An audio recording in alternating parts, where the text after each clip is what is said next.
Binanatan at pinangaralan ni Senator Marcolita itong isang senador na itago na lang nating sa pangalalang Kiko matapos nitong sabihin na mawawalan di umano ng bisa ang mga inilantad na pahayag ni retired Marine Orly Guteza at bababa ang kredibilidad nito bilang testigo. Tugon ni Senator Marcolita, baka ang kredibilidad nitong si Kiko ang siyang bumaba sa halip na kay Orly Guteza.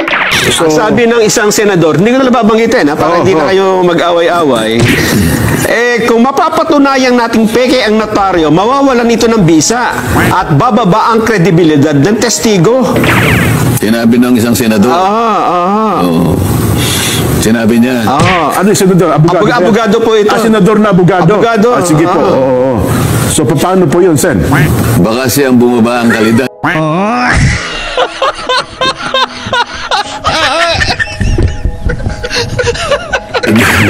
Kasi hindi ba niya alam, nandun kami, ewan ko kung nandun siya, no? Pero ang sinasabi ko, sumumpa yung witness. Okay.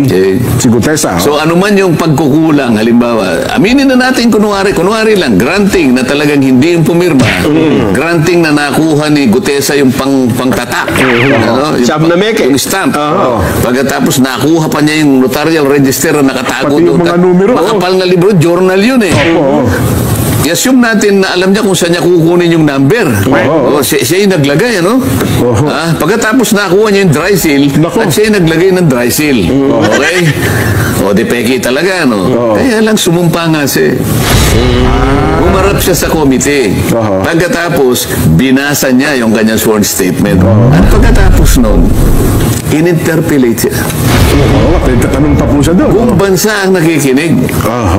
Parang, ang ibig lang sabihin nun, nawala na, kay notaryo wala. Doon na napunta eh. So, kaya yung curative effect nung pag nandun na yun, kaya wag mo sasabihin na nawalan ng bisa yung... Kung halimbawa, private document lang, halimbawa, deed of sale, baka sakaling maniwala ako. Hindi naman na subject sa ano yun eh. Ito merong committee eh.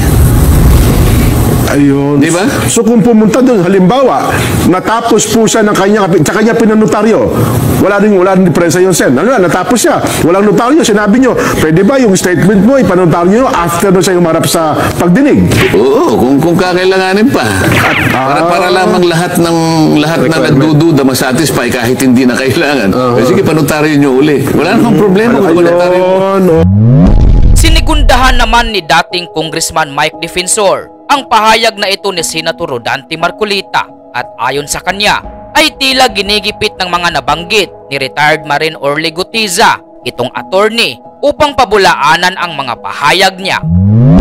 Walang motive si Guteza na manloko ng notaryo kasi yung sinabi naman niya sa Senate is the same. There's no motive on the part of Sergeant Guteza to fake a notarized document because he said it the same. It's not perjurious on his part because it was in good faith.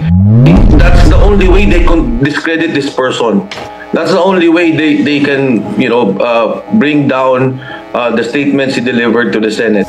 Any idea, sir, if indeed the attorney, as you claim, was pressured, who would pressure her?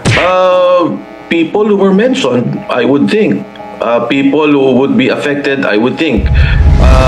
I checked the background of the lawyer, and I believe that she currently works in the Bureau of Jail, the penology.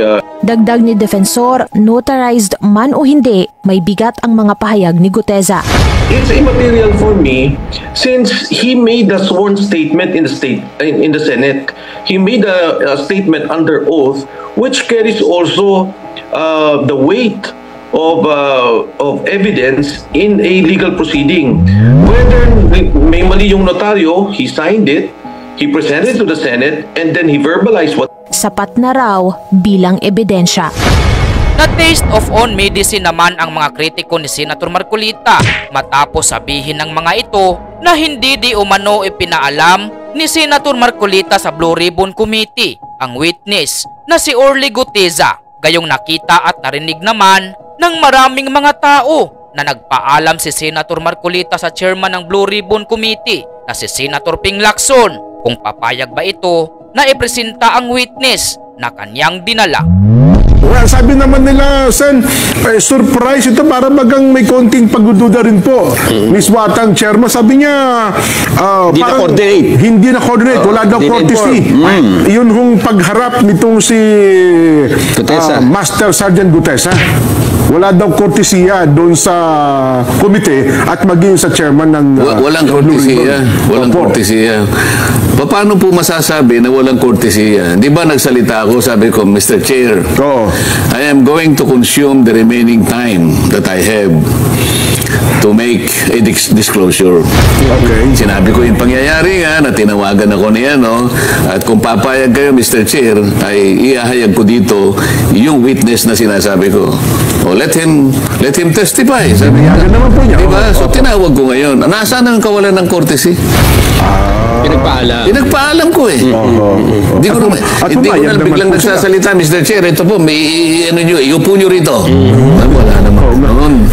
Nakikita naman po ninyo ang lahat ng nangyari. Kayo po ang higit na nakakaalam dahil napanood po ninyo pati yung paraan kung paano ko po siya inihayag sa gitna ng komite.